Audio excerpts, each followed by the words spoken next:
రోజా గెలవదు అనే నమ్మకంతో ఉన్న చామంతికి నిరాశ మిగిలింది.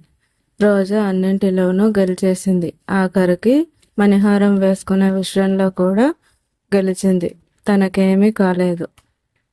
గీతకి జరిగిన ప్రమాదం రోజాకి ఎందుకు జరగలేదు? అంతలోనే ఏం మాయ చేసింది?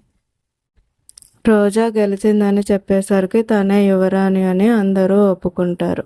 ఆఖరికి రాజగురువుతో సహా. తనేమీ చేయలేనని అన్నట్టుగా చూసి అక్కడి నుంచి వెళ్తాడు. వీళ్ళంతా మాట్లాడుకుంటూ ఉండగా చామంతి బయటికి వెళ్ళి రాజగురువుని కలుస్తుంది. ఏంటి ఇలా జరుగుతుంది అని అడుగుతుంది. నువ్వు రాసిందే కదమ్మా అని చామంతిని నిలదీస్తాడు. కానీ నేనది కావాలని చేయలేదని మొరపెట్టుకున్నా.